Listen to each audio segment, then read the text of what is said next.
Hey guys, it's Tiny Tom Logan back with another video for you, and today we're going to be taking a look at something that I've actually kind of been testing and using for quite a few weeks now, because I like to get a good feel for stuff like this and try and kind of learn as much as I possibly can about this type of product anyway, just so that we can get it right. Now we're taking a look at the Microlab Solo 7Cs. Now these are a set of speakers and they're only stereo. So it's like 2.0, so you've got the two satellites. They're active speakers, which means they've got an amplifier built into their own units. They do come with a little remote. Now on the remote we've got input select, because you've got two inputs that you can have in, which I'll show you on the back. Obviously a volume and microphone, a reset switch, and then treble and bass control. Something that I would have liked straight away with these would have been the possibility of actually being able to have a master off switch on this. I think that could have been quite nice, just so that you could have actually properly turned them off, because when they are powered on, down here you've got like a little LED readout, and that shows you the volume, your bass levels, whenever, whatever you've changed last. But that stays lit up all the time, and the only way that you can actually turn them off is with the power switch around the back. Now I'll just pop the removable grills off and show you the actual speakers inside. Now the grills, I like the fact that they're removable, but on the back they've got little plastic clips. Let's see if I can show you on the camera. You can see them there, the little kind of ball things. Now they're quite flexible, but they're also really easy to break, because I've just broken one just putting these grills back on again. If you don't get them lined up perfectly, as many men will do, you give them a whack and it just bends them straight round and then they break off. So you have to make sure that you get the grills on properly. I was just trying to give them a tug then to see whether the actual clips are removable, and I would have thought they are, but they're not coming out very easily. But that's just one of my little bugbears. They are quite flimsy. It'd almost be better if they were metal, so that they didn't, snap off. Maybe if they were metal, you'd end up breaking the frames of the unit themselves. I don't know. But that's one of the few things about these speakers I actually don't like. Now, beneath the grills, you can see that we've got some massive cones. You've got two 6.5-inch drivers, which take care of the mid and the bass, and then you've got a 1-inch tweeter at the top. There's not much information online about the actual it's not like that it's a silk dome tweeter or anything like that. I can't find any specific information about the units themselves. But they're massive drivers there, as you can see. Now around the back you've also got two bass ports. And this is what I'd call the slave speaker. This is the one that's just got the speaker connections on the back. But on this one, this is kind of the main one. We've got the two ports again. We've got the power cord, because it's like I said, it's an active unit. It's got the amplifier built in. Now down here we've got the speaker connection, and basically this one comes off and then goes off to power the other speaker. Above that we've got the input, where you've got auxiliary and PC, so you've got the option of being able to connect two different input sources to these. There's infinite volume wheel, so you can turn it up and down. It doesn't ever stop, it just runs and runs and runs. The master power switch, which is the only way that you can completely turn them off. Another thing that would have been nice if they'd auto shut down after, for argument's sake, 60 minutes of not receiving a signal, something like that, but they don't. They stay on for forever. And then you've got this large heatsink here, which is obviously the cooling fin to the main part of the amplifier. Now talking about the amplifier, the speakers are 2 times 55 watts RMS. So you've got 55 watts RMS per speaker, so 110 watts in total. This may not sound like a massive amount of wattage compared to some of the other speaker systems out there, but with those speaker systems the majority of the RMS will be coming from the sub. Now generally this would be the point where I'd play you some different types of music, and then we'd kind of wrap up in a conclusion at the end. But it's something that people keep saying is it's only really relevant if you've got some really good speakers at home anyway, and it all really depends on how I record it, the echo in the room.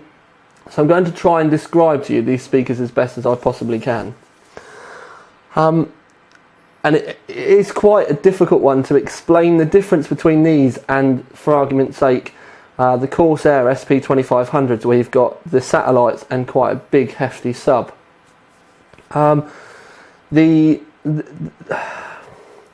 Basically, because the drivers on these are so big, it's almost like there's a lot more noise coming at you. And I don't mean louder, I mean more music. It's almost like, for argument's sake, I really don't know how to explain it. And it's a really, really difficult one for me, because I've been listening to these. I had them in the front room by the side of my TV. And I predominantly have been using these watching films.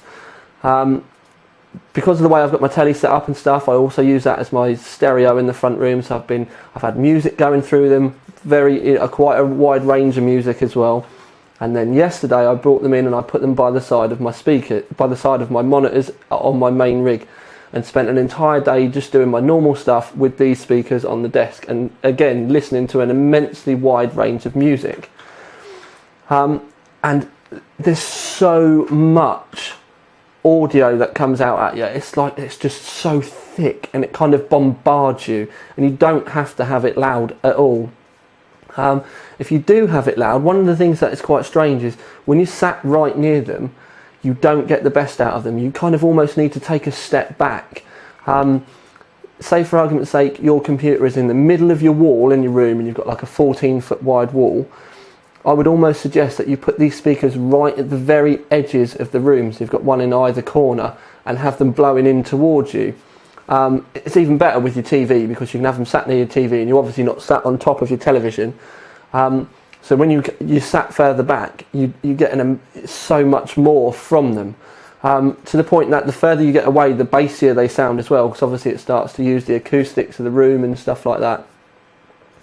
But I'll tell you the award and then I'll kind of carry on with the conclusion, because these are awesome. I love them. And I mean, I really do love them.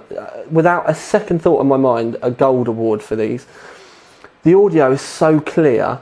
You've obviously got the lovely tweeter taking care of the kind of the high-end notes, but because of the size of these drivers, the mids and the bass have got such punch. It's more the mid than anything else, because there's so much of it. It gives the audio such a depth.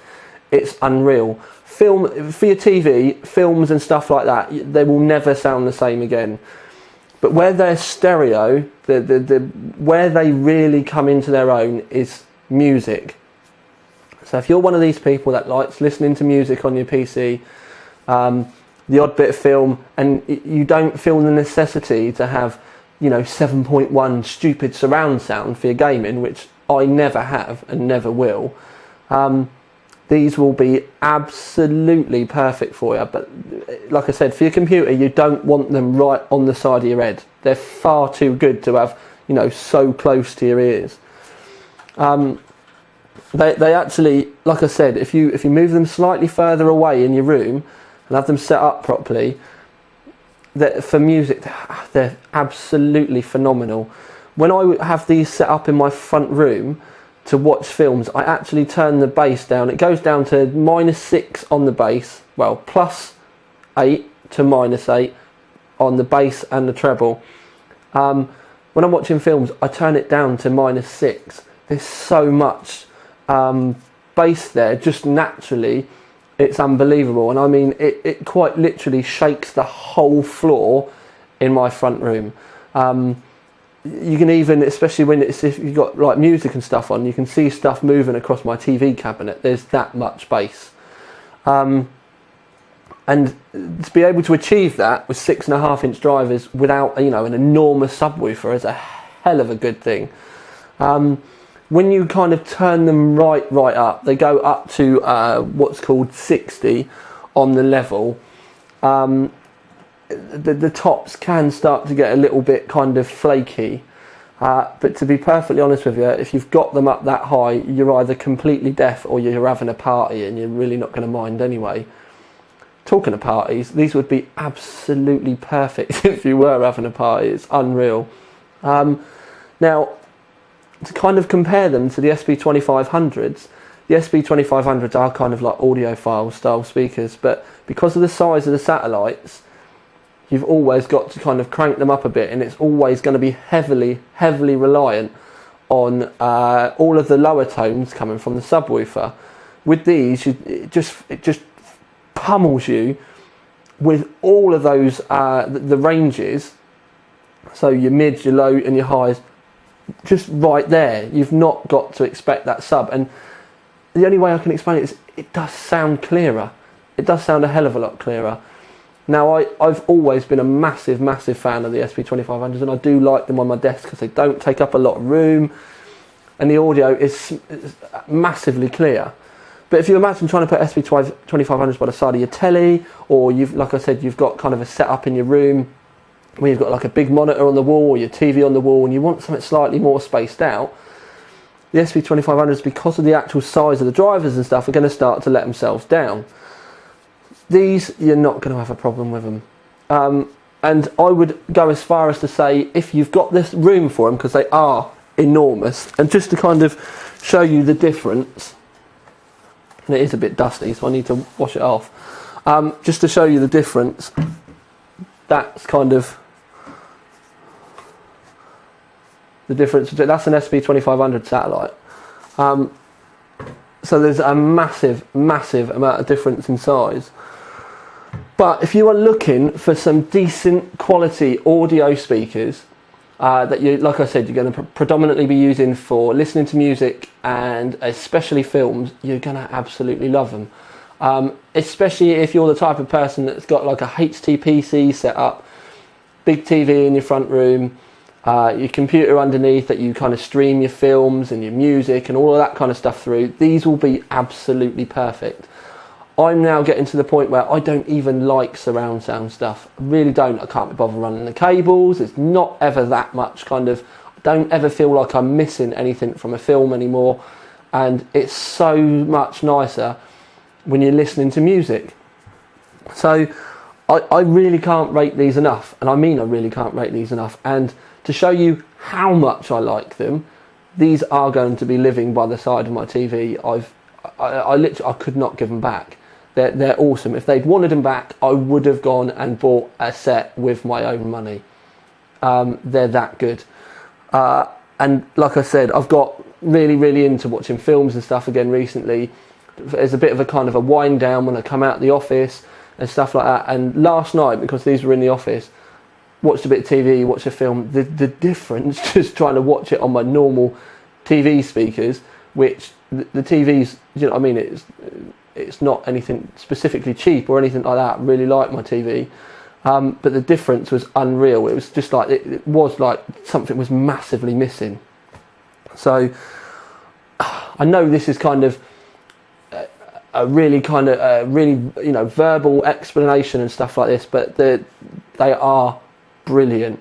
Music, you will not be disappointed at all, to the point where I think some of you will be turning the bass down a bit because there's so much of it that it will try and throw at you.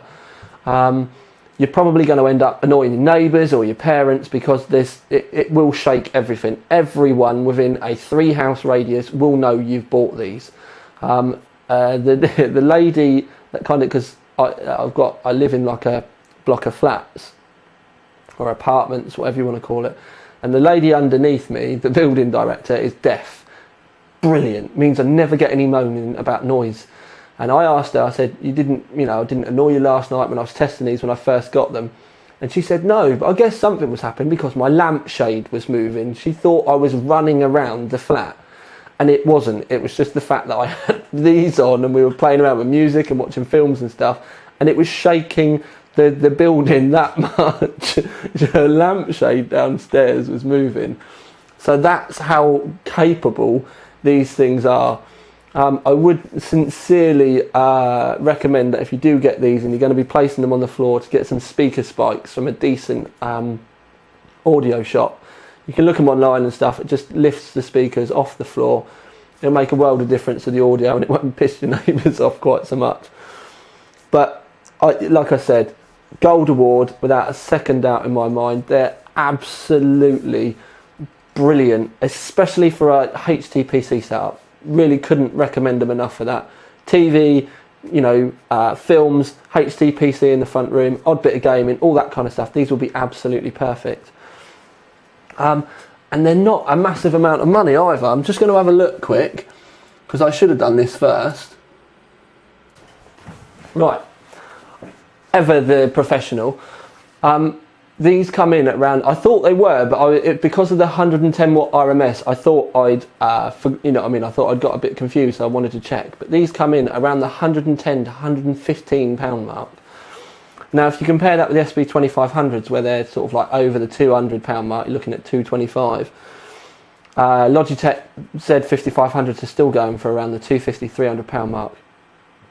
Honestly, for the money, these things are absolutely amazing. And like I said, if you're going to be using them around that HTPC kind of music setup, I would actually rate these above those sets of speakers. They're just absolutely phenomenal.